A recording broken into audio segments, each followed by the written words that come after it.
Peggy 16.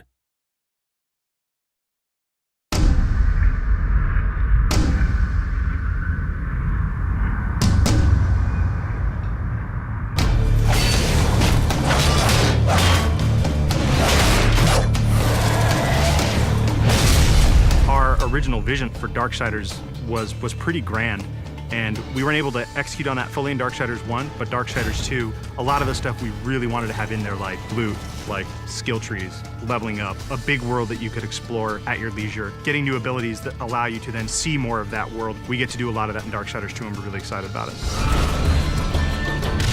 When we were coming up with the loot for the game, we had a lot of fun. We knew the weapon types and the armor and stuff that Death would wear, but obviously we want to have a lot of variety and allow people to really make their guy look different from their friends. Let me tell you about loot. It's the best new feature we're adding to Darksiders 2. You get to pick whatever gear you want to use.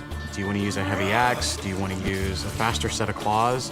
Do you prefer extra fire damage? Do you want added strength? Do you want added stamina? There's got to be thousands of pieces of loot. I mean, not is there a bunch of visual combinations, there's a bunch of statistical combinations. Of course, you're going to find just common stuff, and then you're going to start to find some that have magical properties. You're going to get some that really are loaded up with stats, and eventually, our top tier loot is called possessed weapons, and those are going to be a lot of fun because they stay with you, and you're actually able to take items that you found, and you can feed those items into the possessed weapon to increase their power. Essentially, the possessed weapons level up with you based on how often you feed them with the loot that you don't want anymore. And I think it's that tier of loot that we're introducing that's going to be the most exciting.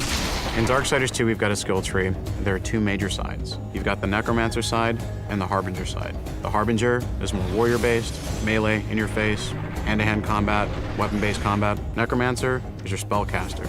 Your big nukes, fire, arcane, lightning, all that cool stuff. There's certainly not a chance to just stand in one place in Darksiders 2. The characters are more aggressive in this game. They're kind of up on top of you very quickly. So one, you have to think a lot quicker than you did on the first one.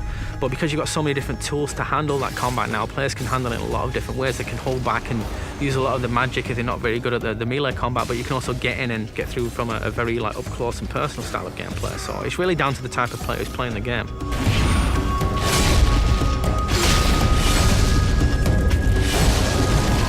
It's absolutely worth playing the game for the second time. We hold back some of our really high-end, powerful loot items for the second read-through. There are quests that are going to force you to explore the world into nooks and crannies you didn't even know existed, and to go down through some pretty serious content. And some are funny, some are serious, but there's a lot to see. It sort of harkens back to the elements that were special in old school games. That's what we really wanted to pack into Darksiders 2. We want people to sense our passion. It's a game made for gamers by gamers.